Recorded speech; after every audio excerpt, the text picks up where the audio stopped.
Aku sedang berjalan melewati hutan saat sebuah jeritan mengagetkanku. Seorang pria berlari ketakutan dari sekawanan serigala. Dengan cepat aku mengaum ke arah mereka lalu meringkuk. Teralihkan, para serigala berhenti, meninggalkan pria itu dan dengan hati-hati mengendus-endus ke arahku. "Hei cewek, larilah!" Shh. Setelah menganggap aku bukan ancaman, mereka menggoyangkan ekor mereka dan mulai menjilati wajahku. Tidakkah kau takut? Tidak sama sekali, orang-orang sering salah paham dengan serigala. Ini bukan cerita gadis bertudung merah, mereka sebenarnya bukan yang memakan nenek. Kemarilah dan berteman, kawan. Hai, namaku Winona, seorang pribumi Amerika berusia 18 tahun di cagar alam Blackfeet dengan ibuku. Dan aku akan ceritakan pada kalian cerita yang paling gila dalam hidupku. Setelah serigala pergi, ku bawa dia ke tempat untuk bersihkan lukanya dan cerita lebih banyak tentang serigala. Jadi kau lahir dan besar di Blackfoot? Ini pertama kali aku bertemu pribumi Amerika. Bagaimana denganmu? Apa yang membawamu ke sini, anak kota? Aku sebenarnya pianis yang jalan-jalan ke sini mencari inspirasi. Sudahkah kau temukan atau kau justru hampir kehilangan dirimu sendiri tadi? Inspirasi sulit untuk ditemukan, terutama jika kau adalah seorang pianis teater. Seorang apa? Seorang pianis teater. Aku bekerja di Winter Garden. Di New York? Wah, mimpiku adalah menjadi aktris musikal Broadway. Sebenarnya teaterku sedang mencari kru panggung. Kau bisa mulai dari situ dan aku akan cari cara untuk mengenalkanmu ke orang yang tepat. Aku tak bisa lewatkan kesempatan sekali seumur hidup ini. Tapi masalahnya, ibuku sangat benci dengan seni teater dan melarangku bahkan untuk membahasnya.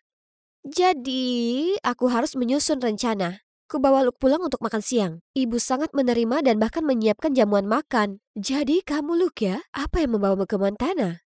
Saya sedang mengerjakan riset sekolah. Saya kuliah. Oh, jadi kau sebaya dengan Winona. Dia baru saja lulus SMA. Saya tahu dan jika bukan karena Winona, aku mungkin sudah mati sekarang. Jadi saya pikir jika Anda membolehkan, saya ingin mengajak dia berkuliah dengan saya. Kau baik sekali, tapi apa yang kau pelajari? Manajemen perhotelan. Ibu, kurasa aku bisa mencobanya juga. Tapi sayang, kau bilang kau ingin cuti kuliah dulu. Aku hanya tak ingin coba jalani kuliah sendirian. Tapi sekarang aku bertemu Luke, itu akan berbeda. Nyonya Ryder, saya janji saya akan menjaganya. Ibu tersenyum, kemudian mengangguk. Yes, misi tercapai. Oh astaga, lihat betapa gilanya jalanan di New York. Syukurlah Luke memesankan untukku tempat kecil hanya beberapa blok dari teater. Dan hari berikutnya dia memberiku pekerjaan sebagai anggota staf untuk membiasakan diri dengan suasana teater terlebih dahulu. Itu tak mudah, terutama bekerja untuk sutradara pemarah dengan miliaran permintaan. Hei, kamu! Ya, kamu tukang bersih-bersih. Minggir! Tapi hanya berada di sini sedekat ini dengan panggung rasanya luar biasa sekali, bukan? Suatu hari di lokasi pertunjukan baru Tuan Kilon, dia mulai berteriak dan melempar kertas kemana-mana. Penasaran, ku ambil naskah itu dan melihat bait yang tertulis di Blackfoot. Kitsi Kakonim, aku mencintaimu? Tuan Kilon tiba-tiba melihatku. Ups, aku pasti mengucapkannya terlalu keras. Bagaimana kau belajar bicara Blackfoot? Ibuku mengajariku. Oh, aku tinggal di cagar alam Blackfeet. Menarik.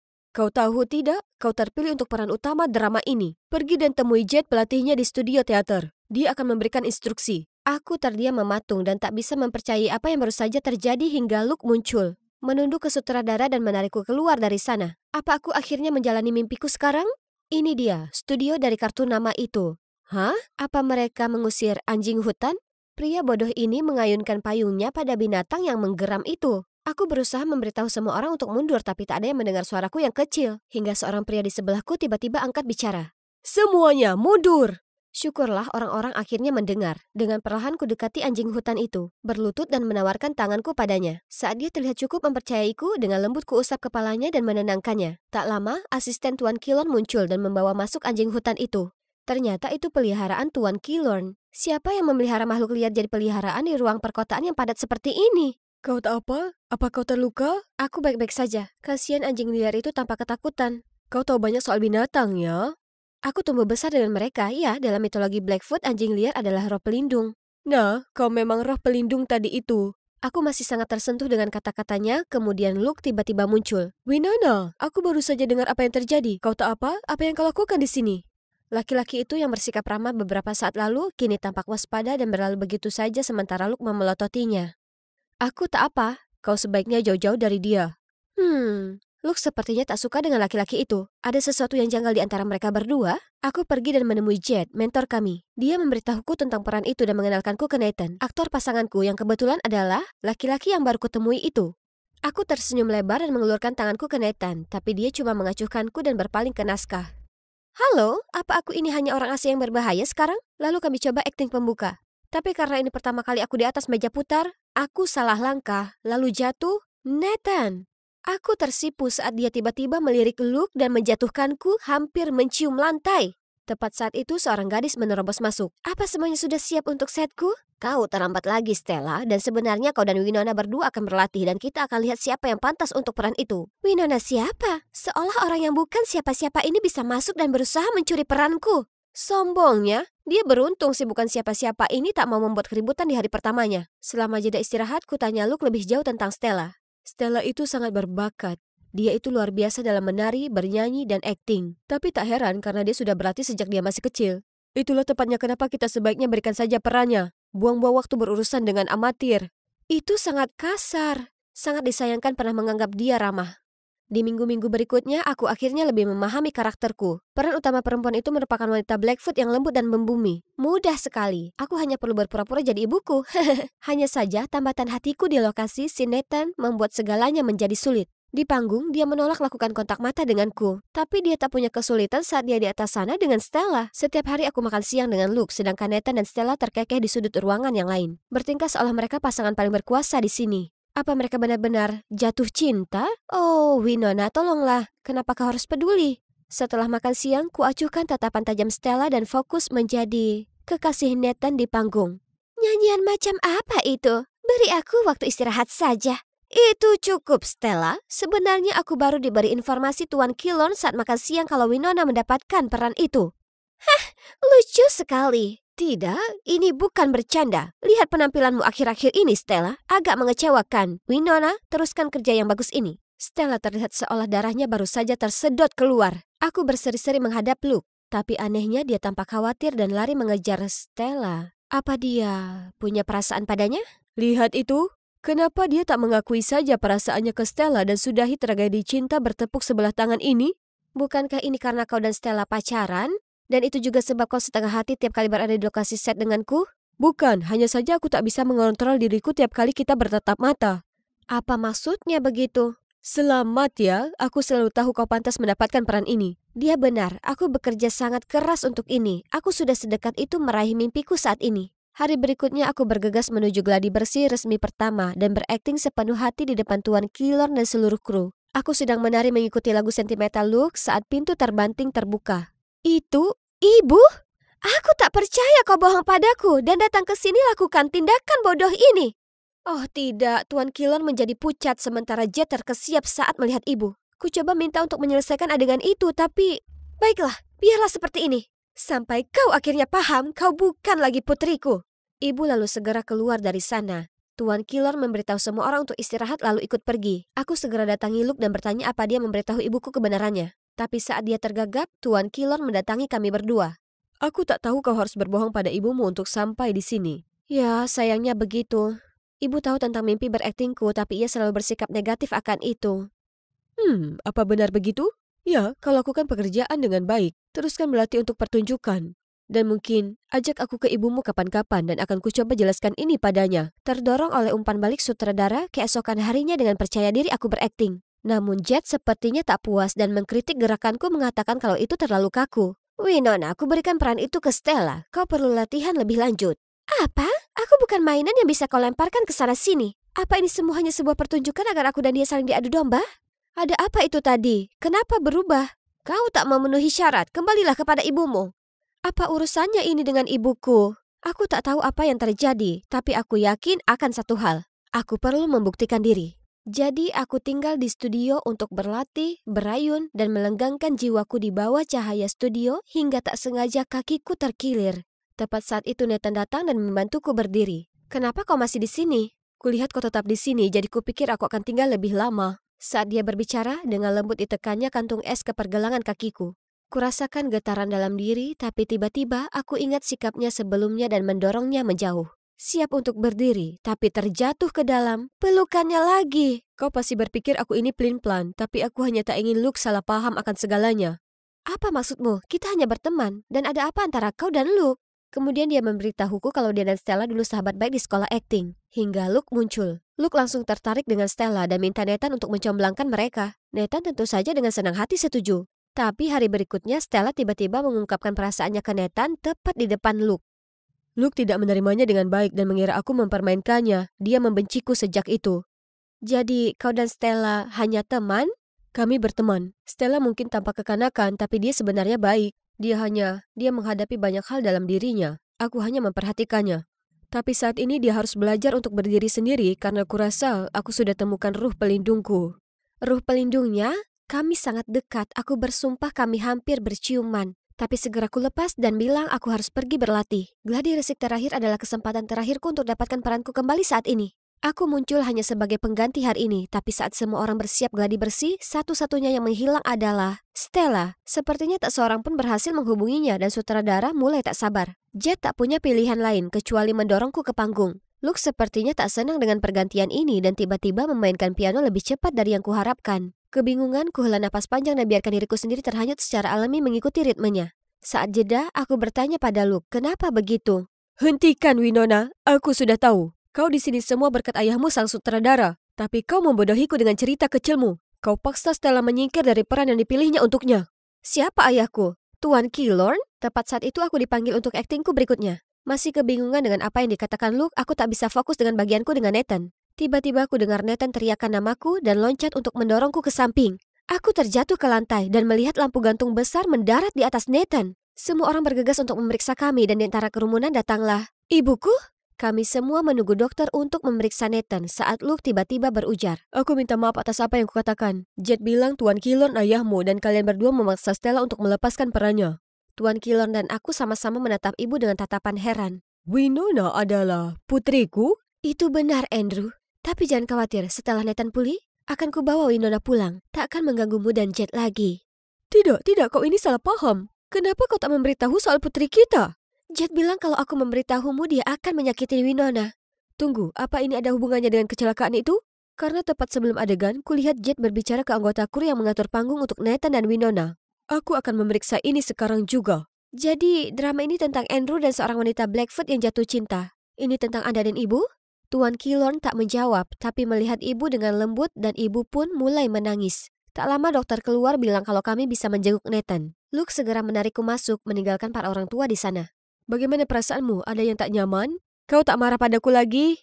Ya, maaf bersikap menyebalkan. Itu tak masalah kawan, carilah Stella sebelum dia pergi. Dia bilang dia muak karena dilempar ke sana kemari. Dia cuti untuk mempertimbangkan beberapa hal. Tapi kenapa aku? Bukankah kau? Kami hanya berteman. Berapa kali kau harus kuberitahu? Luke bahkan tak menunggu Nathan menyelesaikan kalimat dan segera keluar. Kuharap mereka mendapat akhir yang bahagia. Dan ini benar-benar akhir yang membahagiakan. Tidak hanya untuk Luke dan Stella yang kini resmi jadian, tapi juga untuk ibu dan Tuan Killorn atau sebaiknya kusebut ayah. Keluarga kami akhirnya bersatu kembali. Di sisi lain, Jet menghilang segera setelah rencananya terungkap. Ternyata semua ini dikarenakan dia mencintai ayahku selama bertahun-tahun. Jadi dulu saat ibu pacaran dengan ayah, dia bohong soal ayah untuk membuat ibu pergi. Geram karena baik ibu dan aku kembali, dia putuskan untuk mengusir kami selamanya. Ayah membantuku mendapat tempat di Akademi Teater di New York, tapi dia sangat merindukan ibuku. Jadi selalu membuat alasan untuk membawaku dan Nathan kembali ke Montana. Kalian berdua butuh lebih banyak inspirasi ya kan? New York hanyalah hiruk pikuk. Jadi bagaimana kalau kita pindahkan studio ke sini? Nathan, bagaimana menurutmu? Aku tak tahu, tapi dimanapun kamu berada, disitulah aku. Dadah Tante. Aku melambai padanya. Aku janji aku akan baik-baik saja di rumah sendiri. Itu bagus. Aku akan segera pulang, Bi. Lalu dia pergi.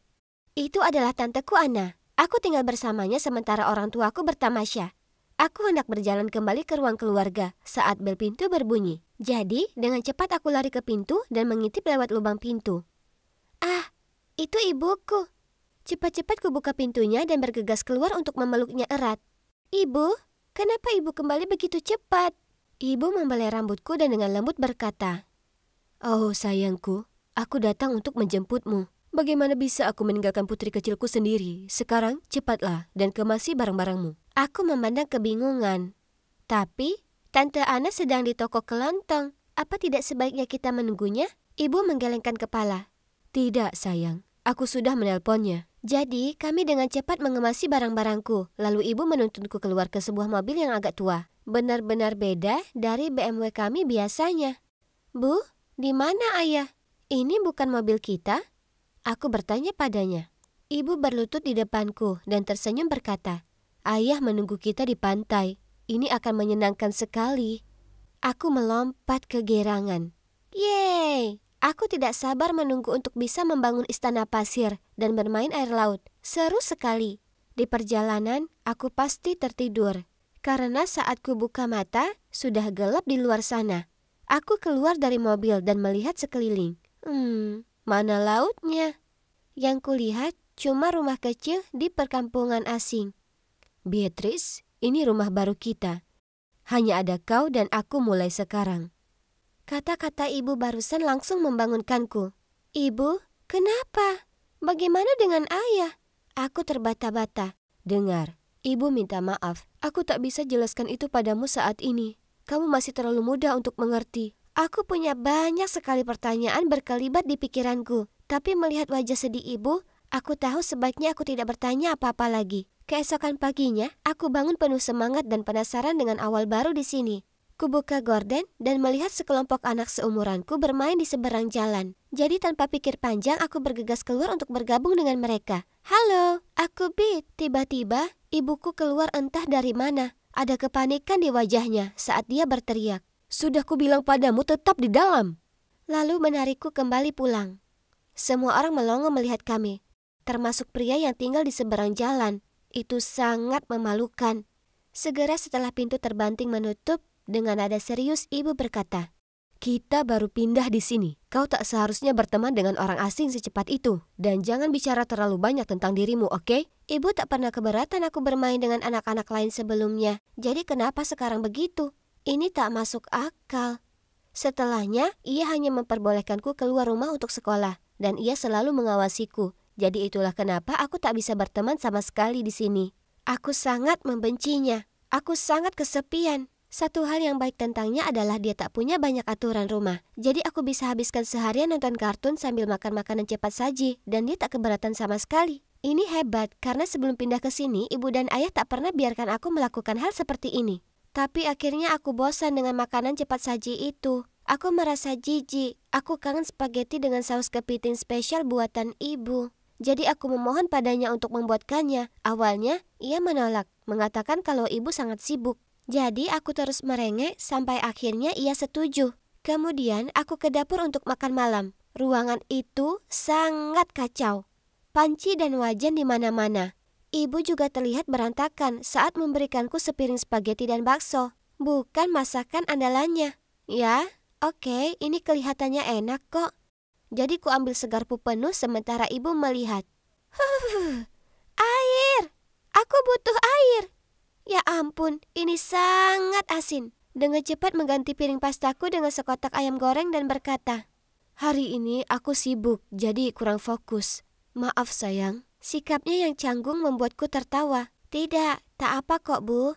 Ibu kelihatannya sangat sibuk akhir-akhir ini karena ponselnya selalu berdering. Panggilan telepon itu bahkan ada saat larut malam saat aku tidur. Jadi dia selalu diam-diam keluar untuk mengangkatnya. Kurasa jadi ibu tunggal itu berat. Jadi aku berusaha untuk lebih pengertian.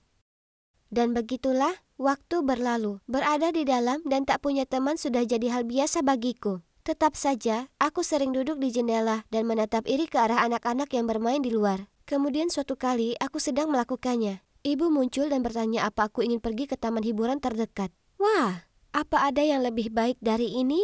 Aku melompat dan bertepuk tangan dengan penuh semangat lalu melingkarkan lenganku memeluknya. Jujur, tamannya cukup kecil dan semuanya terlihat agak usang. Tapi ini tak masalah karena ini hari terbaik yang pernah kujalani. Ibu biasanya tak pernah suka wahana atau permainan, tapi hari ini berbeda. Ia bahkan bersemangat saat ia melihat kios lempar kantung kacang. Dirobohkannya kaleng-kaleng dalam sekali lemparan dan menangkan untukku boneka kelinci besar. Aku tak pernah melihatnya bersenang-senang seperti ini sebelumnya. Ibuku sangat keren. Setelahnya, ibu meninggalkanku duduk di bangku taman lalu pergi mencari es krim. Tiba-tiba, kulihat ibu segera kembali tanpa es krim. Ibu menarik tanganku dan dengan nada mendesak berkata, kita harus pulang, kita akan pindah. Jadi, kami mengemas barang-barang kami dan pergi dengan tergesa. Aku terus bertanya pada ibu apa yang terjadi. Tapi ia mengabaikan pertanyaanku. Selama perjalanan di mobil, ku dengar ia bergumam pada dirinya sendiri. Kita akan pergi ke tempat baru. Semua akan menyenangkan. Petualangan baru. Ya, kali ini akan baik-baik saja. Aku mungkin masih muda, tapi aku tak bodoh. Aku tahu ia sembunyikan sesuatu. Tapi ia ibuku, dan aku tak mau membuatnya kesal dengan mengajukan berbagai pertanyaan. Jadi aku tetap diam dan akhirnya tertidur. Sekali lagi, aku terbangun di tempat asing dan menatap keluar jendela. Aku tak masalah dengan tempat ini sebagaimana halnya dengan yang sebelumnya. Aku tak ingin terikat dengan tempat itu karena aku tak tahu berapa lama sebelum ibu membuat kami pindah lagi. Tapi ada satu hal yang mengusikku. Di seberang jalan ada pria yang menatap lurus ke rumah baru kami. Dia terlihat identik dengan tetangga kami sebelumnya. Apa mungkin dia juga baru saja pindah ke sini?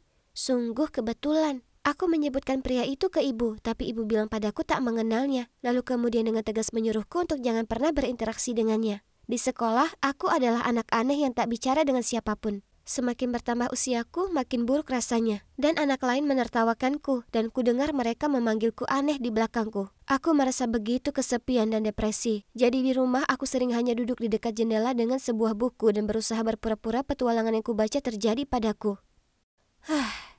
Parahnya, ibu bersikap bahkan lebih aneh dari biasanya. Kapan hari saat aku sampai rumah dari sekolah, kudapati ia membuang makanan yang masih sangat baik dari kulkas. Beberapa bahkan masih baru. Aku bertanya kenapa ia melakukannya dan ia menjawab, "Itu sudah rusak, jadi kubuang." Kemudian ia mulai menggosok kulkasnya. Baunya tak mau hilang. Kenapa tak bisa hilang? Apa yang ia bicarakan? Semuanya tampak baik-baik saja. Apa yang terjadi? Kemudian aku menemukan bahwa ibu sering meninggalkan rumah larut malam dan tak kembali sehingga subuh. Aku tahu kalau kutanyakan ini padanya, ia tak akan mengatakan apapun. Jadi malam itu aku menyelinap dan membuntutinya. Ibu mengenakan pakaian hitam dengan topi dan syal besar menutupi wajahnya, meskipun di luar sana tidak begitu dingin. Kenapa menyamar? Kemudian, apa kalian percaya? Aku melihatnya pergi ke rumah tetangga dan memeluknya di terasnya. Aku melompat keluar dari kegelapan dan berteriak, "Ibu, apa yang terjadi? Kukira kita seharusnya tak bicara dengan pria ini." Ia menatapku kaget. Di saat itu, ibu menerima sebuah pesan. Dengan suara panik ia bicara padaku. "Beatrice, kita harus pergi. Sekarang. Aku akan jelaskan semuanya nanti. Aku janji." Tepat setelah itu, pria misterius itu melambai pada kami dan menyuruh kami masuk ke mobilnya.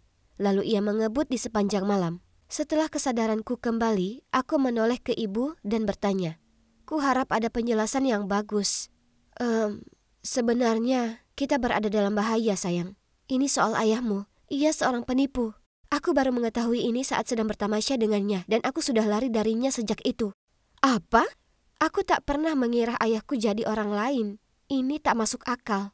Kemudian dengan sesegukan, ibu lanjut mengatakan kalau ayahku yang asli sebenarnya anggota organisasi rahasia. Tapi ia telah menghilang beberapa waktu dan sekarang organisasi itu mencari kami. Ia sering menerima pesan tak bernama dan telepon yang mengancamnya. Dia tak ingin aku bicara dengan orang asing kalau mereka adalah agen rahasia. Dan waktu itu, ibu membuang semua makanan karena ia telah menerima pesan ancaman akan meracuni makanan di rumah kami. Ia mengusap air matanya lalu berkata, "Ini adalah Joe. Kami kuliah di kampus yang sama dan dia sudah banyak membantu. Kami saling cinta, tapi aku tak berani memberitahumu karena aku takut kau tak akan mengerti."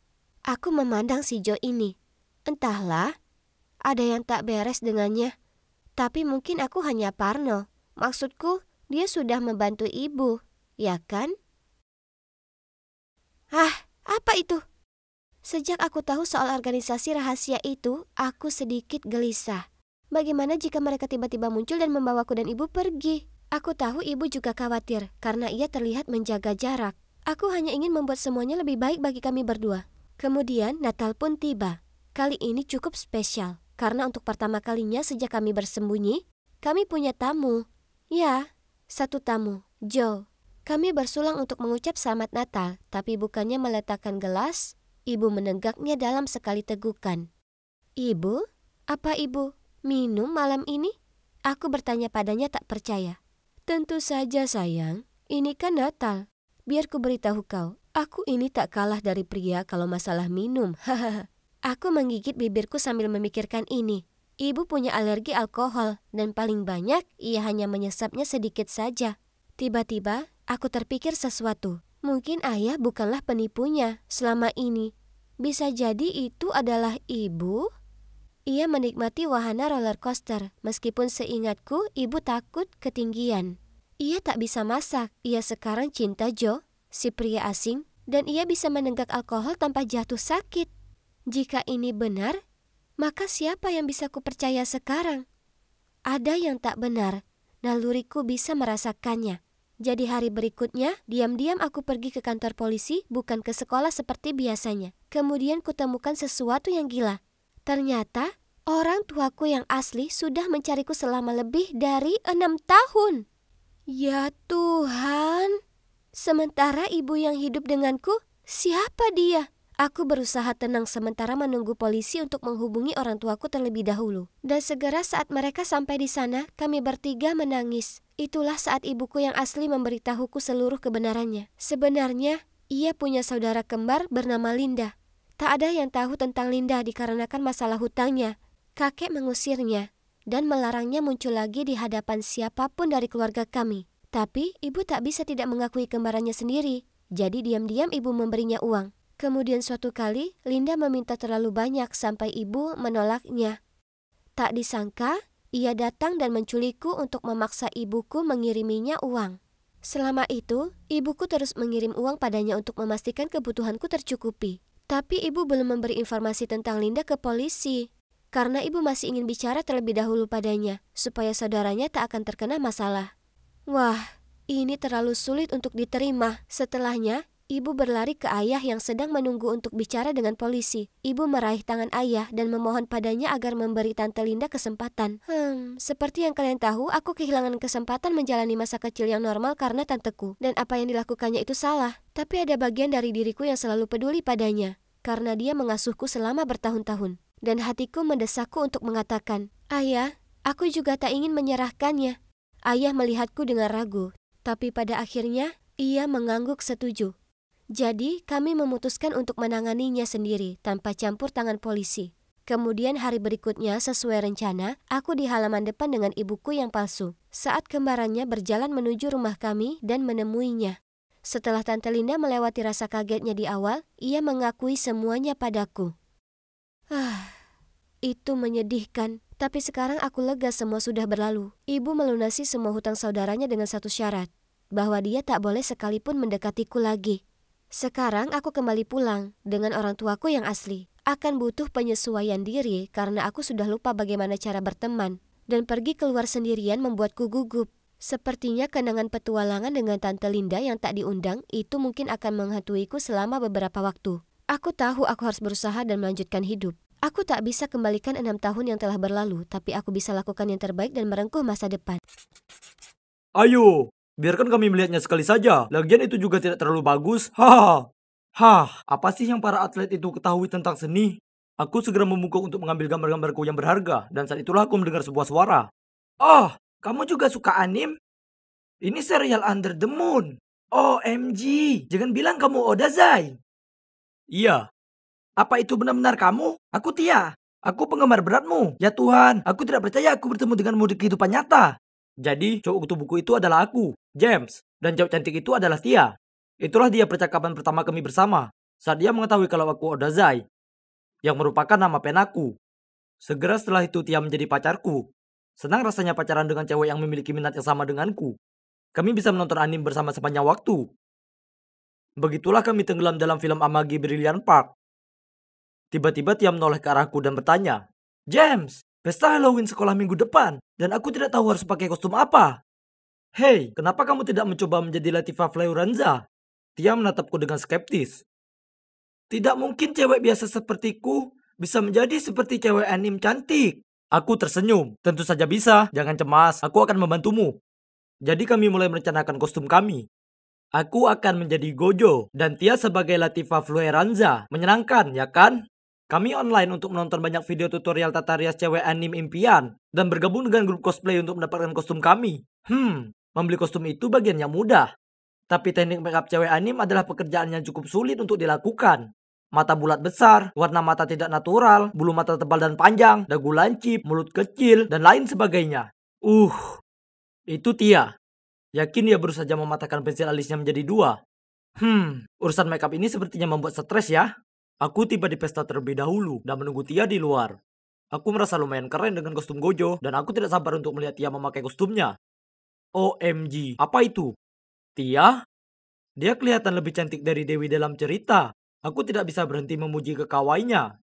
Saat kami berjalan masuk, semua orang ternganga melihat Tia. Aku meraih tangannya dan membawanya ke tengah. Dan tentu, aku dan Tia bisa dengan jelas mendengar beberapa dari mereka berkata, "Siapa itu? Tia? Pacar James?" Dan, "Apa itu Tia?" Aku tidak percaya cewek secantik itu biasa duduk di sebelahku di kelas. Ini jelas merupakan momen yang membanggakan bagi sang pacar, terutama ketika dia terpilih sebagai yang berpenampilan terbaik malam itu. Beberapa cewek seksi berpenampilan binatang seksi bahkan memutar mata ke arahnya sebelum mereka pergi dengan gusar. Sementara Tia melompat-lompat kegirangan. Aku sangat bahagia untuk pacarku. Lalu pada Senin pagi aku sedang berjalan menuju kelas, berharap bisa bertemu Tia di lorong seperti biasa. Cuma cewek flamboyan ini, dengan rambut serba pink dan memakai pakaian sekolah manga Jepang, yang berdiri di depan loker Tia. Hah? Apa? Aku berdam dan berkata sambil bercanda. Hai sayang, aku suka rambut barumu dan, bajumu. Serius? Aku senang kamu menyukainya. Aku telah memutuskan bahwa aku akan menjadi cewek anime mulai sekarang. Apa? Jadi dia akan terlihat seperti ini setiap saat? Maksudku, aku suka tampilan animnya, tapi pastinya lebih baik disimpan untuk acara khusus. Ketika aku berdiri di sana tidak yakin harus berkata atau melakukan apa, aku menyadari bahwa ada banyak orang yang berkumpul di sekitar kami. Ya, di sekitar Tia. Kemudian seorang cewek hampir menjatuhkanku ketika dia berlari ke arah Tia dan meminta foto bersamanya. Ya, aku selalu mengira cuma aku satu-satunya di sini yang menyukai anime. Pokoknya, melihat Tia berfoto dengan gembira bersama para fansnya, sungguh keren. Siapa yang tidak senang punya pacar cantik dan terkenal, ya kan? Setelah itu Tia menjadi viral di internet. Dan anak-anak lain di sekolah tampak iri karena cewek seperti dia pacaran dengan cowok sepertiku. Kedua orang sekelas ini bahkan memasang foto Tia di layar HP mereka. Menyeramkan, aku tahu tapi itu membuktikan betapa putus asanya mereka, kan? Tapi pernahkah kamu mencoba pacaran di depan umum dengan seorang cewek anim? Ya, dibutuhkan sekitar 10 kali lebih lama dari biasanya untuk melakukan apapun. Semua fan girl ini dan beberapa fanboy muncul entah dari mana dan menghentikan Tia untuk ngobrol dan berfoto. Dia menyukainya dan membuatkan simbol hati di tangan pada mereka, sementara aku berdiri di sana seperti tidak terlihat. Sejujurnya, lambat laun aku menyadari bahwa memiliki pacar anim sungguh menjengkelkan. Kalian tanya kenapa? Tenang saja, aku akan memberitahumu. Pagi itu aku ada ulangan matematika awal, jadi aku tidak boleh terlambat. Tapi aku juga harus menjemput dia, dan dia tidak terlihat. Jadi aku mengirim pesan kepadanya. Tolong cepat, ujianku akan segera dimulai. Beberapa menit kemudian, dia berjalan ke arahku dan mengerang. Terima kasih banyak. Sekarang aku tidak memakai lensa kontak. Tahukah kamu betapa pentingnya mata bagi seorang cewek anim? Jadi, 0,04 inci matamu lebih penting daripada tesku. Serius, aku hampir gagal di kelas matematika, dan dia masih mengeluh denganku soal matanya. Lalu saat makan siang, aku menyadari ada sesuatu di bibir Tia, jadi aku mengulurkan tanganku untuk menyekanya. Tunggu, apa yang kamu lakukan? Kamu merusak riasanku. Aku bangun jam 6 pagi untuk melakukan ini. Sayang, ada mustard di bibirmu. Dia melototiku, lalu mengeluarkan cermin kompaknya dan perlahan-lahan menghapus soda itu. Jadi seperti yang kalian lihat, aku bahkan tidak bisa menyentuhnya. Jadi tentu dia tidak akan pernah mengizinkanku menciumnya atau semacamnya. Tapi sejujurnya, aku tidak ingin riasan itu mengotori seluruh wajahku, atau bibirku berubah warna menjadi berwarna koral atau ungu. Oh, belum lagi Tia terobsesi dengan cerminnya. Keadaan menjadi sangat buruk. Kami tidak bisa mempertahankan kontak mata atau melakukan percakapan yang baik tanpa dia memeriksa dirinya sendiri setiap 5 detik. Saat ulang tahunku, aku mengajak Tia ke restoran Jepang yang kelihatan keren di kota ini. Tapi malam itu tempat penuh, dan kami tidak punya pilihan selain duduk di dekat jendela kaca reflektif. Dan tebakan kalian benar. Seluruh waktu makan dihabiskan dengan dia memeriksa sudut di jendela, dan terus-menerus menyibakkan rambutnya, atau dengan hati-hati mengatur ulang posisi jari-jarinya untuk menyesuaikan wajahnya. Aku menjadi sangat kesal, sampai aku bertanya padanya apakah aku mengganggu sesuatu di antara mereka berdua. Dan dia menjawab bahwa dia hanya ingin memeriksa apakah matanya cocok dengan warna rambutnya. Aku terdiam. Ini adalah perayaan ulang tahunku, tetapi dia lebih memedulikan refleksinya sendiri daripada berbicara denganku. Saat itu aku sangat bosan dengan Tia versi anime ini, dan hanya ingin kembali seperti dulu. Saat kami menonton film, belajar bahasa Jepang, dan berencana jalan-jalan ke Jepang untuk melihat bunga sakura bersama. Lalu sebuah ide muncul di kepalaku. Tia, kamu mau pergi berkemah bersamaku akhir pekan ini? Kemana kita akan pergi? Perkemahan Paradise, asalkan kamu tidak memakai riasan. Hah? Kenapa? Apakah kamu tidak menyukai riasanku? Tidakkah menurutmu aku terlihat cantik seperti ini? Sayang, kamu selalu yang paling cantik. Tapi maksudku, bagaimana jika aku ingin menciummu? Tia dengan malu-malu terkikik dan setuju. Oh ya, jadi kita akan menghabiskan akhir pekan bersama di hutan. Dan aku akan bertemu Tia yang sama lagi. Semuanya terdengar seperti ide yang bagus, bukan? Tapi pagi itu ketika aku datang menjemputnya, dia muncul lagi dalam tampilan anime lengkapnya. Ah, hah? Kenapa kau merias wajah? Ini adalah kesempatan berfoto yang luar biasa. Aku perlu foto baru untuk diposting di Instagramku. Oke, ini benar-benar merusak moodku. Tapi bukannya berdebat, aku mengantar Tia ke perkemahan. Lalu apa kalian tahu? Ternyata akhir pekan itu hanyalah sesi pemotretan untuknya. Dia cuma mau berfoto. Ini keterlaluan. Kami tidak bisa berjalan sejauh 100 kaki tanpa dia berhenti dan memintaku untuk mengambil lebih banyak foto dirinya berpose di dekat pohon, tenda, dan pada suatu kesempatan, bahkan sepatu kets seseorang yang hilang. Kemudian pada malam hari dia cuma mau menatap ponselnya, karena banyak yang harus dia edit. Sepertinya semua yang kami lakukan hanyalah untuk sesi foto. Hal ini membuatku gila, jadi aku akhirnya berteriak padanya. Yang kamu pedulikan cuma penggemarmu yang bodoh, dan bukan aku. Kamu tidak menyenangkan lagi.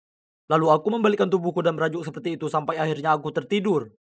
Aku cuma mau pacarku yang menyenangkan dan riang kembali, bukan karakter anime obsesif yang dia ubah menjadi dirinya. Ketika aku sampai di rumah, kami tidak berbicara selama beberapa hari berikutnya. Aku menyibukkan diri dengan menggambar doujinshi, menonton anime, dan belajar bahasa Jepang. Ya ampun, hal-hal ini jauh lebih menyenangkan saat aku melakukannya bersama Tia. Lalu suatu hari di sekolah, saat aku sedang berjalan menuju lokerku, aku mendengar seorang cewek menangis dan mengatakan kalau ada cowok yang menolaknya. Dan teman-temannya menghiburnya, mengatakan kepadanya bahwa mereka akan mengajarinya cara merias wajah dan melakukan makeover agar cowok yang disukainya tidak akan menolaknya. Ini membuatku berpikir. Tia dulunya selalu berpikiran negatif terhadap dirinya sendiri, sampai dia mulai berpakaian seperti cewek anime. Baru kemudian dia menjadi begitu percaya diri dan bersemangat. Mungkin selama ini aku sedikit tidak peka terhadap perasaannya. Aku harus pergi mencarinya. Saat aku tiba di rumah Tia, aku melihatnya berdiri di dekat pintu bersama seorang cowok tampan. Aku tidak percaya. Dengan marah, aku melemparkan bunga itu ke tanah dan berbalik untuk pergi. James, jangan pergi. Tunggu aku. Aku terus berjalan tapi kemudian berhenti ketika aku mendengar cowok itu berkata, pecundang itu tak pantas mendapatkan cewek anime seksi sepertimu, Tia. Kamu suka cewek anime? Kalau begitu pergilah dan temukan satu di cerita anime. Aku Tia, dan aku bukan cuma sekedar karakter yang bisa kamu lihat. James, aku minta maaf. Jangan marah padaku lagi. Aku hanya mencoba menjadi cewek anime cuma karena aku tahu kamu menyukainya. Aku menghela nafas panjang dan menatapnya. Sebenarnya aku tidak lagi marah padanya, tapi aku berusaha tetap tenang saat dia melanjutkan. James, jangan diamkan aku. Aku sangat sedih tanpamu. Dan aku tidak peduli ketika orang lain mengatakan aku cantik. Aku hanya peduli apa yang kamu pikirkan. Lalu dia menangis. Aku tidak bisa berpura-pura tidak peduli lagi. Aku menyeka air matanya dan menangkupkan wajahnya di tanganku untuk melihat lebih dekat pada cewek yang kucintai. Tapi tunggu dulu. Di balik riasan yang luntur, bintik-bintik merah kecil apa yang terlihat di kulitnya? Ya ampun, ada apa Tia? Entahlah, awalnya agak gatal, dan belakangan semakin parah. Karena prihatin, aku langsung membawanya ke rumah sakit dermatologi. Dokter mengatakan Tia alergi terhadap beberapa bahan dalam produk make up, dan meresepkan obatnya. Untungnya dia hanya perlu berhenti merias wajah sebentar, dan menggunakan krim khusus untuk memulihkan kondisinya. Bagaimana jika kamu meninggalkanku karena aku tidak bisa menjadi cewek anime untuk sementara waktu? Tia, aku mencintaimu apa adanya, dengan riasan atau tidak. Kamu tetaplah cewek tercantik di dunia bagiku. Bagaimanapun, kesehatanmu adalah yang utama. Kamu benar-benar berpikir aku cantik? Ya, benar. Selain itu, sebenarnya lebih baik. Karena itu berarti aku bisa menciummu tanpa terlihat seperti badut. Jadi Tia dan aku kembali bersama.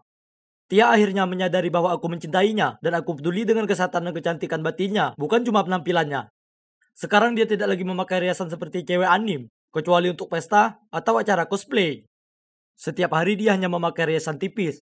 Terlepas dari ini, dia selalu terlihat sempurna bagiku. Bagiku, aku sedang mengerjakan seri doujinshi baru berjudul Aku Tidak Butuh Perhatian. Aku cuma mau hatimu, yang terinspirasi oleh Tia, karena dia adalah inspirasiku. Dan dia sangat bersemangat. Dan serialnya akan segera diterbitkan.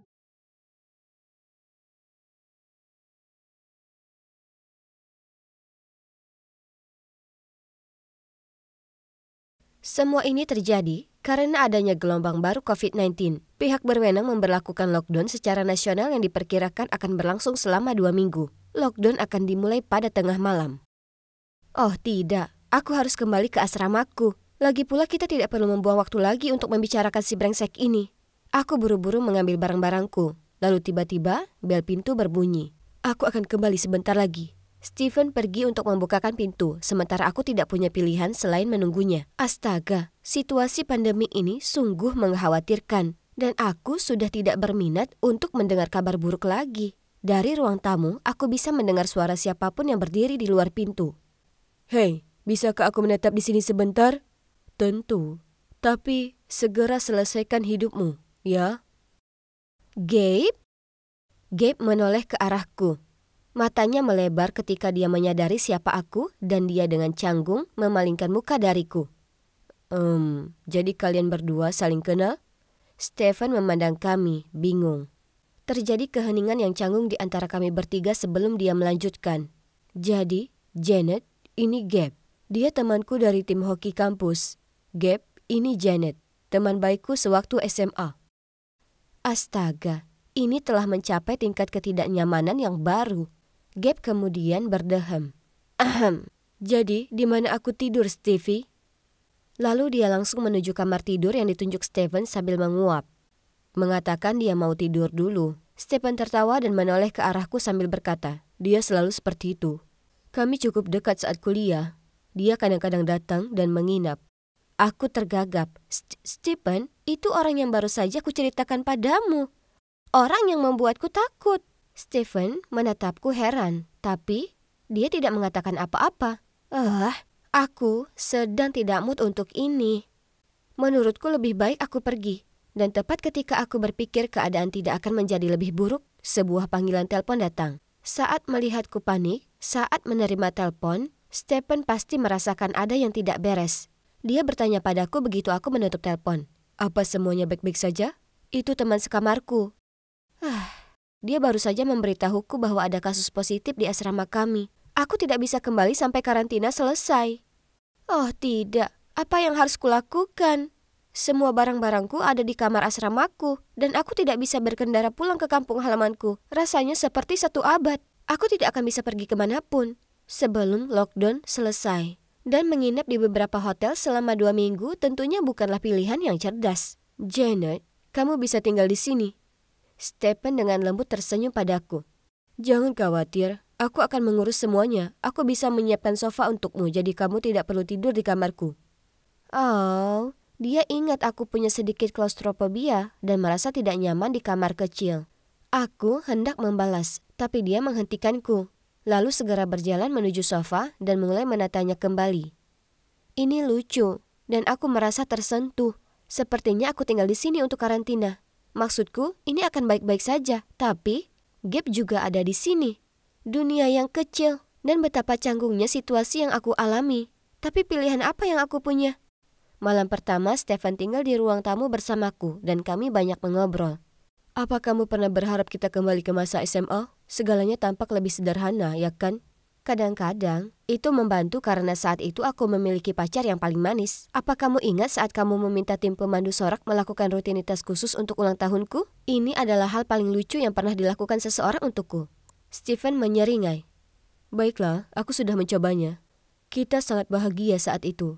Lalu kuliah menghalanginya. Hei, tidak semuanya buruk. Kita masih berteman baik. Stephen balas tersenyum lembut.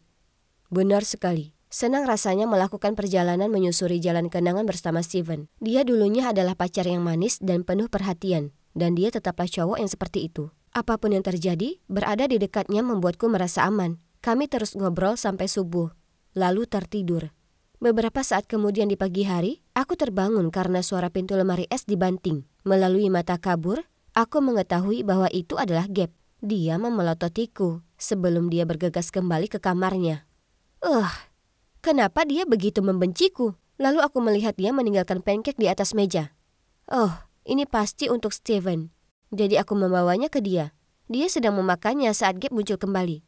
Hei Gabe, terima kasih untuk pancake-nya. Gabe mendengus. Ya. Lalu menatapku dengan pandangan kotor sebelum dia pergi lagi.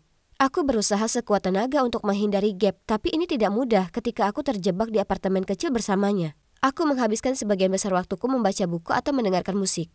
Ya, kami punya sejarah yang baru saja kuceritakan pada Stephen sesaat sebelum Gabe membunyikan bel pintu. Kami berkencan selama sebulan. Semuanya baik-baik saja dan aku mulai sangat menyukainya. Dan wah, dia menghilang. Janet ghosting. Aku masih merasa sedih dan belum mau menghadapi semua ini.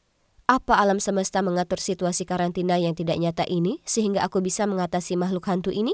Lalu setelah itu, saat Stephen sedang mandi, Gap berjalan ke arahku dan memberikanku sebatang permen. Aku meletakkan bukuku dan mengambilnya darinya. Tapi hanya karena aku tidak ingin bersikap kasar, lalu dia dengan canggung bertengger di tepi sofa dan berkata, ada apa denganmu dan Steven?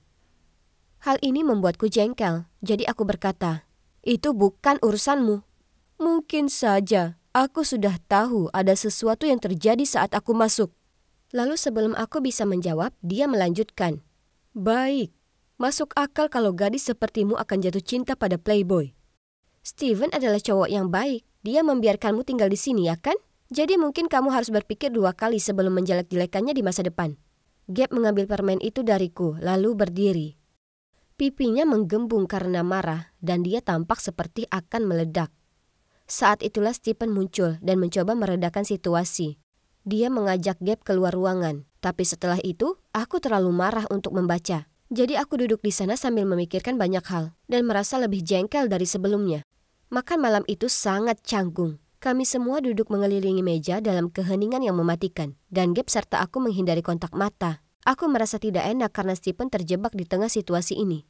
Dia tidak pantas menerima ini. Saat aku sedang cuci piring, Gap berkata kepada Stephen, "Bisakah kamu memberi kami ruang? Aku perlu berbicara dengan Janet secara pribadi." Steven pergi ke kamar tidurnya, lalu Gap menunggu sampai aku selesai, lalu mengajakku pergi ke balkon bersamanya. Lihat Janet, kamu cerdas, cantik, dan sangat mandiri. Aku jatuh cinta padamu tepat pada kencan pertama. Iya, semoga berhasil membodohiku sekali lagi. Aku sudah melupakannya. Melihat aku tidak menganggapnya serius, Gap melanjutkan. Aku benar-benar serius, itu sebabnya kamu benar-benar di luar jangkauanku. Aku terlalu pengecut untuk memberitahumu hal ini. Jadi aku memutuskan lebih baik menghilang saja dan membiarkanmu melupakanku. Apa? Apa dia serius? Aku tidak menyangka dia berpikiran seperti itu. Dia meminta maaf atas perbuatannya dan aku mengatakan kepadanya bahwa aku memaafkannya. Oke, jadi mungkin Gap tidak seburuk itu. Dia hanya merasa tidak aman. Ini menyebalkan karena kami melakukannya dengan sangat baik. Setelah percakapan kami, rasa canggungku berkurang saat berada di dekat Gap. Dia mulai melakukan hal-hal lucu untukku, seperti meninggalkan makanan ringan dengan catatan kecil yang berisi coretan-coretan lucu di bantalku, membawakanku jus, dan menunjukkan meme-meme lucu di ponselnya. Maksudku, ini tidak menggantikan apa yang dia lakukan. Tapi, kami dikurung di ruang kecil bersama-sama, jadi kesopanan tidak ada salahnya, bukan? Tapi kemudian Stephen mulai bersikap aneh. Setiap kali Gap melakukan sesuatu yang baik, Steve akan mengomel, mendengus, dan pada beberapa kesempatan menggumamkan komentar kasar seperti, "Dari hantu menjadi penguntit. Bagus." Kenapa dia menjadi seperti ini? Hei, jangan bilang kalau dia cemburu pada Gap. Hebat, melempar minyak ke api. Lalu pada suatu makan siang, Gap membuatkan kami sup bawang Prancis. Saat dia memberikannya kepadaku, Stephen menggelengkan kepalanya dan tertawa berkata, "Itu bau. Ini adalah upaya yang buruk untuk membuat Janet terkesan. FYI, dia benci bawang." "Apa maksudmu? Aku tidak mencoba membuat siapapun terkesan." "Ayolah, aku tahu kamu masih memiliki perasaan terhadap Janet, tapi kamu bukan tandingannya." Aku memperhatikan mereka dengan wajah datar, karena aku tidak dapat memproses apa yang sedang terjadi. Lalu Stephen menoleh padaku, dengan berani berkata, "Janet, banyak hal telah terjadi dan berubah, tapi ada satu hal yang masih kokoh. Itulah perasaanku padamu. Jangan buang waktumu dengan anak ini." Wow, aku duduk di sana dengan bingung. Apa itu? Dan bukankah Stephen terlalu jahat? Ini adalah sisi dirinya yang belum pernah kulihat sebelumnya dan aku tidak menyukainya. "Stevie, apa ini? Kukira kita sahabat." "Ya, santai saja. Dengar, kita berdua menyukai Janet, jadi dia hanya perlu memutuskan siapa yang dia inginkan. Jadi, siapa pemenangnya?" OMG, ini persis seperti situasi Twilight Saga. Aku harus memilih antara 2 pria yang sangat berbeda. Aku membencinya, baik situasi ini maupun seri itu. Dan sejujurnya, aku tidak menyukai sikap mereka yang tidak dewasa sekarang. Beraninya kalian berdua menciptakan seluruh dilema ini sendirian dan menempatkan aku di tengah-tengahnya. Aku tidak memilih kalian berdua, oke? Kalian berdua punya kesempatan bersamaku dan kalian berdua meninggalkanku. Aku ingin tetap berteman, tapi cuma itu saja.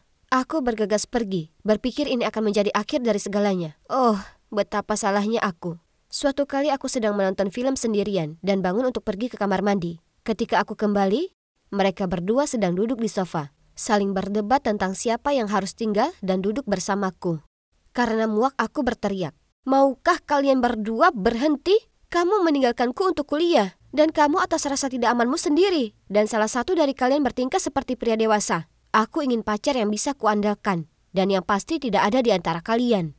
Sejauh yang aku ketahui, perasaan romantis apapun yang aku miliki terhadap kalian berdua sudah berlalu dengan baik dan benar. Mereka berdua menatapku kaget dan keheningan yang canggung pun terjadi. Apakah itu agak kasar pada mereka? Meskipun begitu, mereka tetap perlu mengetahui perasaanku agar mereka menghentikan ilusi mereka sendiri dan berhenti bertengkar dengan sia-sia. Untungnya, karantina sudah hampir selesai, jadi setidaknya aku akan keluar dari apartemen yang menyesakan ini dalam 2 hari. Ya ampun. Itu adalah 2 hari terpanjang yang pernah ada.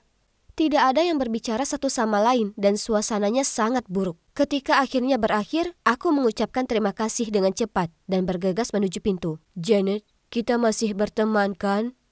"Ya, kamu juga masih temanku ya?" Steven dan Gabe dengan tidak sabar menantikan jawabanku. Tapi aku hanya tersenyum pada mereka berdua lalu pergi. Sebenarnya, aku tidak yakin ingin berteman dengan salah satu dari mereka lagi. 2 minggu terakhir ini sangat aneh dan kacau, sehingga aku tidak bisa memikirkan apapun lebih jauh. Jadi, untuk saat ini, aku hanya akan menikmati kelegaan karena bisa keluar dari skenario aneh terjebak dengan 2 mantan itu dulu, bukan?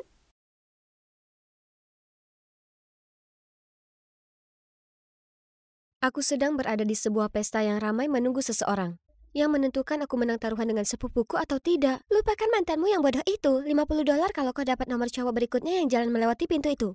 Oh, ini dia targetku. Aku segera mendekatinya, tapi tersandung dan kami berciuman.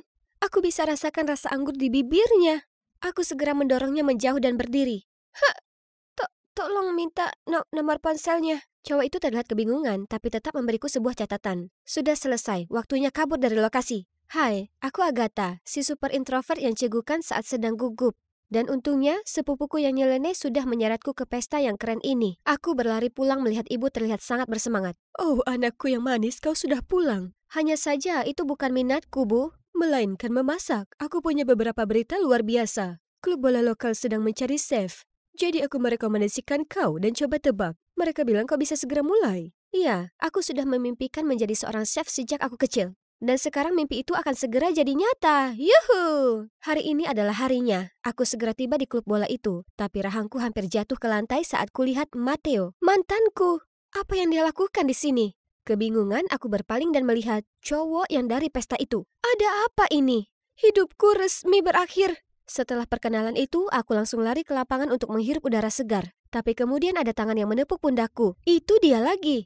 "Tak ada panggilan telepon atau pesan? Kau minta nomorku kan? Apa kau sepemalu itu?" "Oh ya, aku Kilian." "Itu hanya bercanda. Tolong pergilah." Tapi dia melangkah lebih dekat. Panik, aku mendorongnya menjauh, hampir membuatnya terjengkang. Ku coba menangkapnya, tapi tidak lagi. Kali ini dia bau seperti coklat. "Oh, kau sangat suka bibirku ya? Kenapa kau tak bilang saja?" Astaga naga, aku langsung lari pergi tanpa menoleh lagi. Aku lebih baik berada 10 mil jauhnya dari dia. Tiba-tiba kulihat Matteo lewat. Apa dia sudah melihat sesuatu? Tapi kenapa repot-repot seolah dia peduli? Dia memutuskan aku. "Oke, Agatha, kau di sini untuk kerja, jadi fokus." Tapi dengan para atlet di sekitar, itu tidak mudah. Mereka selalu mengagetkanku saat aku melakukan pekerjaanku dan mengerjaiku saat aku tersesat di ruang ganti. Dan Kilian selalu di sana tepat waktu untuk menyelamatkanku. "Semuanya hentikan. Tutup matamu." Kemudian dia melempar handuk yang sangat bau dan berkeringat ke wajahku. Iu. Ditambah, anak sialan itu paling pilih-pilih makanan di planet ini. Dia terus saja mengeluh tentang makananku dan minta ku masakan yang lain. Silahkan. Aku mengurangi tepung untuk membentuk otot. Akan kusingkirkan pastanya. Ups, aku lupa. Aku alergi laktosa. Baiklah, tanpa keju. Ayam yang malang. Aku tak bisa makan itu. Jadi, apa kau alergi dengan piring juga? Sementara anggota tim yang lain jauh lebih mudah, terutama Matteo. Kami dulu pacaran, jadi aku cukup tahu seleranya. Kuberi kau ekstra daging babi, kesukaanmu. Aku tak suka daging babi. Aku benci babi. Tak lama, Kilian ikut nimbrung. Sebaiknya kau fokus saja kepadaku. Kita bisa bahas menuku secara pribadi. Sebelum aku bisa berkata apapun, dia sudah memberiku sebuah catatan. Aku dan dia sendiri? Itu aneh. Tapi mempelajari kebiasaan makannya akan membantu pekerjaanku, ya kan? Tidak kesalahan besar. Kilian punya daftar pantangan yang tidak masuk akal. Garam tak boleh lebih dari 2,5 gram setiap hari. Semua diberi mayones, tak mau jamur, dan spaghetti tanpa saus tomat. Apa dia baru saja turun ke bumi? Dan selama waktu makan, cowok ini terus saja tersenyum dan menatapku. Kau suka padaku atau bagaimana? Ada sayuran di gigimu, kawan. Oh astaga, aku langsung berlari ke kamar mandi, tapi Kilian mengejarku, membawa segulung wol. Apa ini punyamu? Aku menatap ke bawah melihat benang wol terlepas dari tepian bajuku. Oh astaga, kuharap bumi menelanku bulat-bulat saja saat ini. Yang mengejutkan, Kilian meletakkan jaketnya padaku. Itu keren. Berikutnya dia memergokiku terpesona padanya. Jadi aku langsung pura-pura memainkan ponselku. Hehehe, cuma mau memecahkan level 9674 di Candy Crush. Anehnya, selama beberapa hari berikutnya, Matteo mulai bersikap baik padaku. Terlalu baik. Masakanmu selalu yang terbaik. Besok, bisakah kau buatkan aku bakwan sayur yang biasa kita makan sama-sama? Dia masih ingat itu? Astaga, dia membuat jantungku berpacu. Aku berlari ke dapur dan memutar musik untuk menenangkan diri. Segera, kudapati diriku sendiri menyanyi dan menari mengikuti irama musik. I promise that you'll never find another like me. Mamma mia. Berapa lama dia di situ? Kebingungan, aku tak sengaja tersulut. Kilian segera datang dan memegang tanganku. Kau tak apa?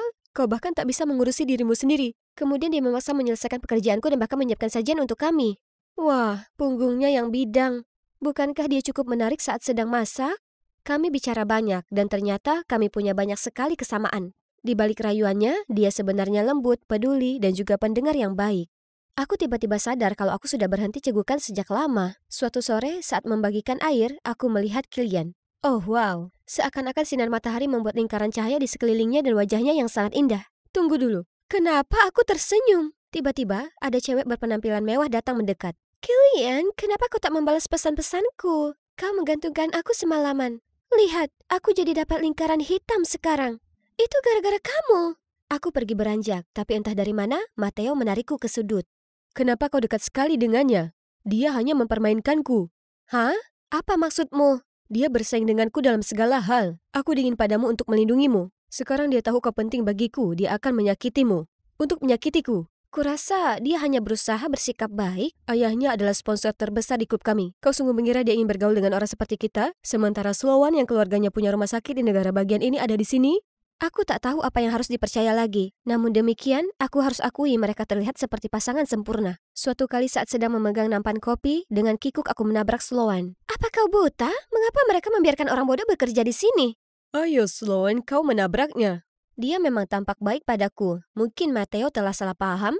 Kemudian suatu kali aku melihat mereka berdua bertengkar dan Kilian bahkan mendorong Matteo. Kucoba untuk mengintervensi, tapi mereka menepisnya. Apa yang terjadi di antara mereka? Beberapa hari kemudian, aku kembali dari toko untuk menemui kepala pelatih yang penuh amarah. Jelaskan padaku, kenapa Matteo bisa masuk rumah sakit karena makan makananmu? Apa? Kenapa? Hentikan! Kau dipecat! Kepalaku berputar-putar dalam sejuta lingkaran. Aku tak lakukan kesalahan. Aku sedang mengemasi barang-barangku saat Sloan muncul. Wah, sepertinya Nona Muffet ini bertemu pasangannya. Hanya perlu trik sederhana untuk menyingkirkanmu dan sikap palsumu yang memelas. Berhentilah memimpikan Kilian, kau itu tak selepel dengan kami. Tunggu, kami? Siapa yang bersamamu? Tapi Sloan hanya menyeringai dan melenggang pergi. Itulah saat ingatan akan Kilian dan Matteo bertengkar muncul di pikiranku. Jadi, Kilian pasti bersekongkol dengan Sloan untuk mencelakakan Matteo dan hancurkan karirku dalam prosesnya. Beraninya dia. Tetap saja, dia masih punya nyali untuk mengirimiku pesan seolah tak ada yang terjadi. Agatha bodoh. Kau harus dengarkan Matteo sejak awal dan jauh-jauh dari Kilian. Aku menjenguk Matteo di rumah sakit, tapi dengan dingin dia mengusirku. Itu persis seperti ketika hari dia memutuskanku. Hari ini adalah final kejuaraan kota, dan sejujurnya, aku tak tahu mengapa aku berada di sini. Aku pergi mencari Matteo, tapi tak bisa menemukannya. Dia mungkin masih sakit, jadi harus melewatkan pertandingan ini. Di lapangan, Kilian terlihat teralihkan dan tak fokus di permainan. Ada apa dengannya hari ini? Kilian, sayangku. Wanita itu duduk di sampingku, terlihat gugup dan terus merasa gelisah. Aku bicara dengannya dan akhirnya tahu kalau dia adalah ibu Kilian. Dia memberitahuku berita mengejutkan. Adik perempuannya hilang. Dia diancam untuk membuat tim mereka kalah. Atau dia tak akan melihat adiknya lagi. Kylian menghadapi gol, tapi dia tak menendang. Sebaliknya dia memberikan umpan ke pemain lain yang kemudian mencetak gol. Para penonton bersorak-sorai dalam kemenangan sementara para pemain lain merayakan gol tersebut bersama Kylian. Wajahnya jadi pucat pasi. Seperti yang sudah diperkirakan, ancaman terus berdatangan. Aku tak bisa hanya duduk dan berdoa, jadi kutanya ibu Kylian untuk mendapat lebih banyak petunjuk. Dia memperdengarkan rekaman putrinya kepadaku. Kupasang telingaku untuk menyimak dan mendengar suara berisik. Peekaboo, peekaboo. Aku tahu suara itu. Itu burung beo Mateo. Bu, saya tahu siapa yang berada di balik ini. Itu Mateo. Apa? Aku bisa maklumi keracunan makanan palsu. Tapi beraninya dia sakiti klienku? Katakan sekali lagi, Sloan. Dia memintaku untuk memalsukan dokumen medis dan kupikir itu juga akan membuatmu keluar. Jadi aku setuju. Tapi bagaimana dengan adik klien? Itu tak ada hubungannya denganku. Aku bersumpah. Kami bergegas ke rumah Mateo. Butuh waktu lama sekali untuknya untuk membuka pintu. Mateo, apa kau baik-baik saja sekarang? Aku banyak berpikir tentang kita dan menyadari betapa pentingnya kau bagiku. Dan aku tak ingin kehilanganmu lagi, Mateo. Bisakah kau... Oh, tolong, berkacalah. Aku hanya pacaran denganmu untuk bersenang-senang. Kau benar-benar berpikir aku menyukaimu? Dan kumohon, tak ada daging babi untukku. Apa kau sungguh-sungguh berpikir aku ingin kau kembali setelah hal-hal keji yang kau lakukan padaku dan Kylian? Kylian, terima kasih untuk si aneh itu yang telah mendatangiku untuk mengatakan yang sebenarnya. Menyedihkan sekali dia mengambil sisaku. Itu kau bodoh? Kemudian dia cerita bagaimana ia menyusun seluruh rencana ini untuk hancurkan karir Kylian. Karena rasa iri yang dipicu saat ia mengunjunginya di rumah sakit dan mengatakan untuk tidak khawatir melewatkan pertandingan karena mereka punya strategi untuk menutupi ketidakhadirannya. Dan tim tetap akan tampil dengan baik. Aku bukan pion yang bisa dengan mudah ditendang. Itu harapanmu. Kau memang menyedihkan. Tepat pada saat itu, Sloan muncul bersama gadis kecil itu. Ayo kita pergi, tak ada waktu lagi. Kau mau kemana, Agatha? Akui saja, kau masih tergila-gila padaku. Maaf, Agatha yang dulu tak bisa menerima telepon sekarang. Kenapa? Oh, karena dia sudah mati. Setelahnya, kami segera ke stadium. Di sana, aku meneriakkan nama Kylian dan mengangkat tangan adiknya. Dia tampak kaget melihat kami, lalu kemudian mengangguk dan tersenyum. Setelahnya, dia bermain seperti seorang profesional dan memimpin timnya menuju kemenangan. Dia bahkan dianugerahi pemain terbaik. Sebuah kehormatan menerima gelar ini dan saya ingin menyebut seseorang yang penting. Tanpanya, hal ini tak akan terjadi. Agatha, terima kasih banyak. Kamera yang tak terhitung jumlahnya mengarah padaku. Kemudian dia bergegas menyeretku ke sudut di mana ku ceritakan semuanya. Aku tahu Mateo brengsek, tapi aku tak menyangka dia seburuk itu. Tapi jangan khawatir, kita lihat saja bagaimana dia dicekal permanen dari klub sepak bola. Agatha, aku ingin memberitahumu kalau aku telah menemukan sesuatu yang sama pentingnya dengan sepak bola. Kamu. Dia kemudian meraih wajahku dan menempelkan bibirnya ke bibirku. Akhirnya, kami sah berciuman. Dan itu sungguh ajaib.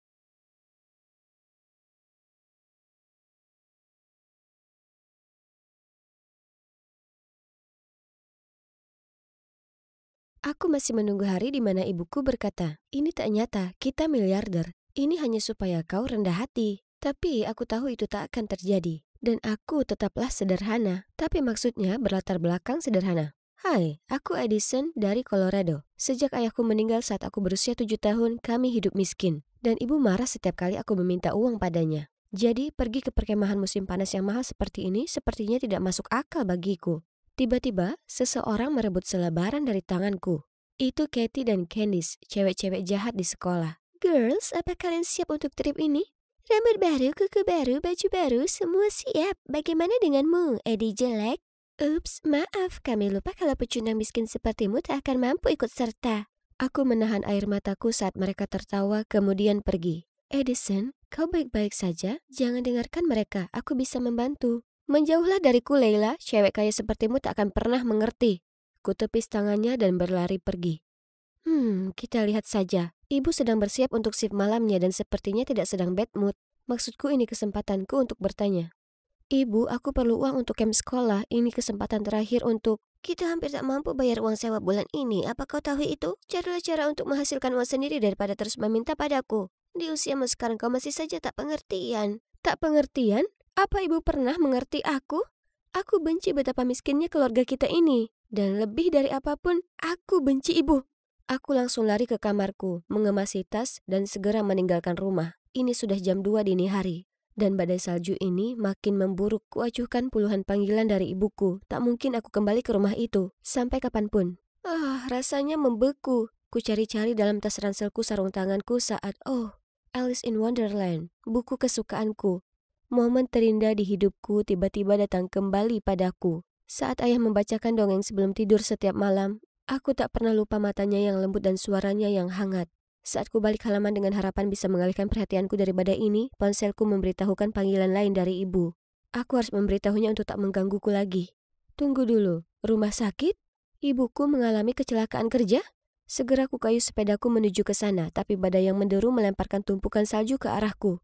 Aku tak bisa melihat apapun. Apakah ini sudah pagi? Kebalikan dari badai salju kemarin, semuanya tampak segar seolah sekarang musim semi. Tapi di mana aku? Tiba-tiba sebuah biji pohon ek raksasa terjatuh dan pecah jadi dua, yang di dalamnya terdapat selembar kertas. Selamat datang ke Wonderland. Apa aku sedang bermimpi? Bangunlah Edison, ibu membutuhkanmu. Berhenti membuang waktu melamun seperti ini. Tak lama kemudian terdengar jeritan melengking. Penyusup, tahan dia! Tiba-tiba, dua lelaki asing berseragam mencengkram lenganku, memaksaku menuju lengkungan mawar kecil dan menyuruhku melewatinya. Aku melihat sekeliling dengan perasaan takjub. Aku berada di rumah kaca besar dan seorang pria berpakaian mewah sedang menungguku. Halo, aku Edward, Raja Wonderland. Selamat datang di kerajaanku. Ayah? Apa itu ayah? Ia nampak sangat mirip dengan ayahku. Aku hampir saja berseru. Ia menyambutku hangat dengan meja berisi hidangan mewah. Aku belum makan sejak kemarin malam, jadi aku tak bisa menahan diri untuk langsung melahapnya. Hanya ketika jam berdentang, aku teringat akan kenyataan. Ibu, aku harus menemuinya. Aku segera bertanya jalan keluar ke Raja Edward. Negeri ini indah, tapi ada monster yang menguasai gerbangnya. Aku tak tahu bagaimana kau bisa sampai sini, tapi jika kau ingin pergi, kau harus membawakan monster itu 3 benda yang berharga. 3 benda? Tanyaku. Ya, mari kita lihat apa ini. Kemudian Sir Edward mendekati pintu kaca dan berbicara dengan keras. Cermin-cermin di dinding. Siapakah yang paling tampan di antara semua? Yang mulia, Anda adalah yang paling tampan, yang paling elegan. Kami berharap bisa sesempurna dirimu. Ya, if I was you, I wanna be me too. Sekarang beritahu aku, supaya Edison bisa meninggalkan tempat ini, benda apa yang diperlukan? Untuk kabur dari negeri ini, dia harus mendapatkan sehelai rambut Rapunzel yang indah, syal dari si tudung merah, dan lampu ajaib Aladin. Selesaikan misi ini sebelum jam menunjukkan tengah malam atau terjebak di dunia ini selamanya. Apa? Apa kau serius? Di mana aku bisa temukan benda-benda itu?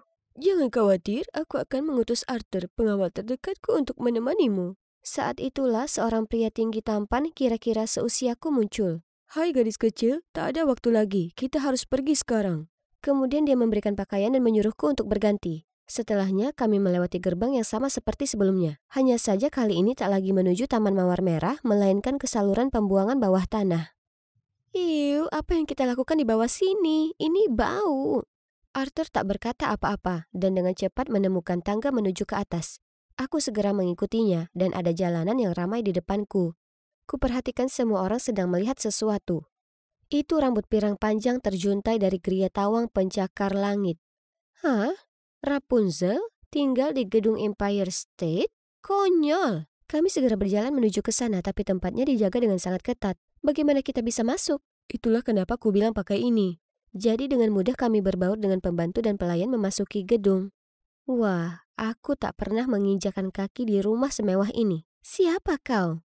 Tertegun, aku menoleh ke belakang dan melihat Rapunzel dalam dongeng Grimm, berdiri tepat di depanku. Tapi tunggu, kenapa gadis ini tampak tak asing? Leila, apa ini kau?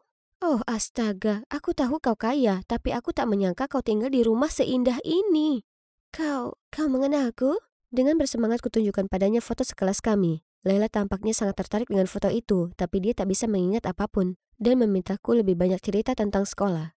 Saat aku bercerita tentang teman-teman kami padanya, Arthur berbisik. Kau perlu melanjutkan tugas sekarang. Oh, ini sudah 2 jam. Dengan berhati-hati aku memilih kata untuk meminta sehelai rambutnya, dan tentu dia mengiyakan. Tapi saat kami akan pergi, dia berpegang erat padaku. Kumohon tinggallah bersamaku, pakaian, sepatu, apapun yang kau inginkan bisa kuberikan padamu. Yang ini juga, semua barang-barang mewah ini akan jadi milikku? Ya, tentu saja. Sadarlah, apakah sudah lupa apa tujuan kita ke sini? Apa kau menyerah tak bertemu dengan ibumu lagi karena hal ini? Aku minta maaf Leila, tapi aku sungguh harus pergi. Ibuku sedang dalam bahaya.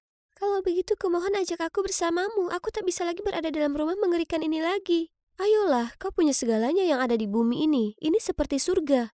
Tidak, ini adalah neraka. Semua benda ini tak berarti. Yang kuinginkan adalah kebebasan, sekolah, teman-teman, dan bisa melakukan apa yang kuinginkan. Ternyata setelah orang tuanya bercerai, ayahnya lakukan apa saja untuk menangkan hak asuh dan menahannya di sini hanya untuk menghasilkan uang dari rambut pirangnya yang indah. Aku rindu ibu. Aku lebih suka tinggal di rumah kecil yang kumuh daripada tempat yang dingin dan mentereng ini. Aku tak bisa meninggalkannya di sini. Tiba-tiba aku ingat bagaimana Eugene menyelamatkan Rapunzel di film. Jadi setelah mendapat persetujuan Leila, aku memotong pendek rambutnya dan kami bertiga kabur dari Gria Tawang ini. Kami mengantari Leila ke sekolah di mana ibunya sudah menunggu. Hal paling sederhana seperti kebebasan, teman, atau seseorang yang sungguh peduli pada kita jauh lebih berharga daripada benda-benda material yang semu. Sayangnya, aku selalu mendambakan yang tak kupunya dan memandang remeh apa yang kumiliki. Ayo, kenapa kau masih saja berdiri di sini? Hah? Kita harus masuk kelas juga? Tak ada waktu untuk ini. Kita harus mencari si tudung merah. Tanpa sepatah kata, Arthur menyeretku pergi begitu saja. Hingga akhirnya berhenti di depan seorang gadis yang mengenakan syal di kepalanya. Ini dia, orang yang kau butuhkan. Aku melambai ke arahnya, tapi dengan dingin dia hanya mendongak dan bertanya. Apa maumu? Hah? Si tudung merah tak lain adalah si Katie?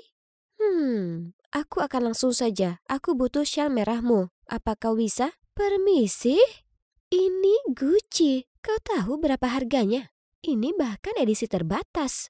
Lihatlah dirimu. Kau mungkin bahkan tak punya sepeser pun atas namamu. Ya, itu benar. Tapi aku sangat memerlukan syal ini. Aku akan lakukan apa saja yang kau mau. Baiklah, kuharap kau tak menyesal mengatakan itu. Tepat setelahnya, sebuah mobil mewah datang menjemput kami. Kami berhenti di perkebunan apel, yang mana tak asing bagiku karena itu tempat ibuku bekerja. Nah, aku ingin memanggang pai apel untuk ibuku, jadi ambilkan aku sekotak apel. Ingat, kau harus melakukannya sendiri. Temanmu di luar. Ibuku bahkan bisa memetik rata-rata 12 kotak sehari. Jadi, satu kotak mudah saja. Tapi, siapa yang mengira satu kotak itu sebenarnya adalah sebuah wadah berisi hampir 500 kilo apel? Apa dia ingin memanggang untuk seluruh kota? Oh, aku kelelahan. Siapa di dunia ini yang bisa memetik apel di bawah panas terik seperti ini selama berjam-jam? Kepalaku mulai berputar-putar. Hilang keseimbangan, aku terjatuh dari tangga. Untungnya, Arthur menangkapku tepat waktu. Tetap saja ibumu melakukan ini setiap hari. Bisa kau bayangkan betapa kerasnya dia bekerja untuk menghasilkan uang demi keluarga? Mungkin itulah kenapa ibuku selalu letih dan emosian. Tiba-tiba aku sangat merindukannya. Aku akhirnya memanen cukup banyak apel dan membawanya untuk ditukar dengan syal itu. Tapi Katie masih menyuruhku untuk memilih 10 apel yang sempurna. Tak peduli yang mana yang kupilih, dia mengerutkan kening tanda tak puas. Apel ini tak bagus. Yang ini juga. Ada goresan 2 cm. Kau berlebihan, ini semua sama. Tak mungkin, semua untuk ibuku harus yang terbaik. Dia sakit dan aku perlu pai apel yang sempurna untuknya. Kemudian Katie memberitahuku kalau saat ibunya hamil, dia sedang sakit. Dokter menyarankannya untuk menggugurkan kandungannya untuk keselamatannya, tapi dia menolak dan merisikokan nyawanya melahirkan Katie. Mendengar cerita itu, mataku secara alami berkaca-kaca. Kenapa sekarang? Apa kau lelah dengan pekerjaan kecil ini?